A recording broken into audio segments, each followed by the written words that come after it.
안녕하세요. 법대로 내 맘대로 박찬계 법무사입니다. 구독과 좋아요는 제게 큰 힘이 됩니다. 오늘 제목은 반드시 해고통지서라는 명칭으로 해고통지를 해야 하는가입니다.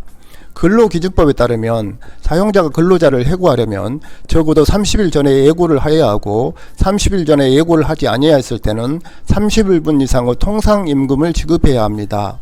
다만 근로자가 계속 근로한 기간이 3개월 미만인 경우, 천재, 사변, 그 밖의 부득이한 사유로 사업을 계속하는 것이 불가능한 경우, 근로자가 고의로 사업에 막대한 지장을 초래하거나 재산상 손해를 끼친 경우로서 고용노동부령으로 정하는 사유에 해당하는 경우에는 예외로 합니다.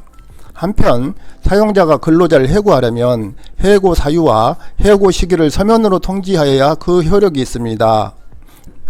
이는 사용자가 해고 사유 등을 서면 통지함으로써 근로자를 해고하는 데 신중을 기하도록 하고 해고 후 전부 시기와 그 사유를 명확히 하여 나중에 이를 둘러싼 분쟁이 적정하고 용이하게 해결될 수 있도록 하며 근로자에게도 해고에 적절히 대응할 수 있도록 하려는데 그 목적이 있습니다. 이러한 서면 통지에 해당하기 위해서는 해당 서면이 반드시 서면 통지서라는 명칭을 갖추어야 하는지 문제됩니다. 김근로씨는 근로계약기간을 2019년 3월 1일부터 2020년 2월 9일까지로 하되 1년의 시용기간, 즉 수습기간을 두는 조건으로 주식회사 대성테크에 채용되어 인도네시아 현지법인 본부장으로 근무하였습니다. 김근로씨는 게이트 밸브 회사로부터 밸브를 공급받은 후 그 회사 명의의 세금 계산서를 발행받았는데 격리직원의 이의제기도 불구하고 밸브 대금을 공급업체의 법인 명의가 아닌 개인 명의 계좌로 대금을 지급하면서 공급업체의 납세자 등록 여부 등에 관한 확인이나 별다른 조치를 취하지 않았습니다. 이에 김씨의 소속회사인 주식회사 대성테크는 김씨의 시용기간 즉 수습기간 중 발생한 위와 같은 업무 처리로 말미암아 인도네시아 현지에서 부가가치세를 환급받기 어려워지고 세무조사를 받는 등 불이익을 받을 수도 있는 상황에 처하였다고 판단하였습니다. 주식회사 대성테크는 2019년 5월 16일 김근로씨 위와 같은 업무 처리와 관련하여 회의를 진행하면서 김씨로부터 업무 처리 경위와 후속 조치 계획에 관한 사유서를 제출받고 이를 검토하여 퇴사를 명할 수 있다고 경고한 다음 같은 날 8시 20분부터 김씨의 업무를 정지시켰습니다. 주식회사 대성테크는 회의 결과 최종적으로 김씨를 해고하기로 결정하고 이와 같은 사실을 기재한 회의록에 김씨로부터 확인 서명을 받고 그 사본을 교부하였습니다.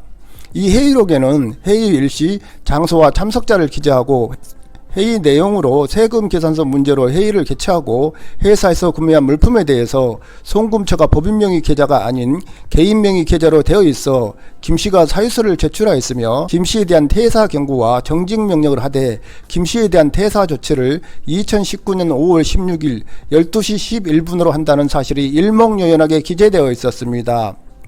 이러한 사실관계를 들어 대법원은 김씨는 이 회의록에 의해 해고 통지를 받을 당시 이미 해고 사유가 무엇인지 구체적으로 알고 있었고 이에 대해 충분히 대응할 수 있는 상황이었다. 따라서 이 회의록에 해고 사유가 된 김씨의 업무상 잘못이 다소 축약적으로 기재되어 있고 회의록 형식으로 작성되었다고 하더라도 이 서면에 의한 해고 통지가 근로기준법 제27조를 위반한 것으로 보기 어렵다고 하면서 이 회의록의 기재만으로는 근로기준법 제27조에서 요구하는 해고 후 서면 통지 요건을 갖추지 못했다고 판단한 원심을 파기환송하였습니다. 즉 사용자가 해고 사유 등을 서면으로 통지할 때 해고 통지서 등 그 명칭과 상관없이 근로자의 처지에서 해고 사유가 무엇인지를 구체적으로 알 수 있는 서면이면 충분하므로 회의록이든 징계의결서든 해고서 등 그 명칭과 해고는 관련이 없다는 것입니다. 여기에서 김씨에게 해고 예고를 하지 않고 회의석상에서 해고 사유와 해고 시기를 회의록으로 작성한 후 김씨의 서명을 받은 것이 해고 예고 없이 바로 해고를 한 사실이 근로기준법 위반이 아닐까 의문이 들기는 합니다. 아마도 회사가 김씨에게 30일분 후 통상임금을 지급했거나 김씨가 시용기간 중이었기 때문에 또는 김씨가 고의로 사업에 막대한 지정을 초래하거나 재산상 손해를 끼친 경우에 해당한다고 판단되었으므로 해고 예고 절차를 밟지 않고 바로 해고 조치를 하지 않았나 추측해 봅니다. 오늘은 여기까지입니다. 감사합니다.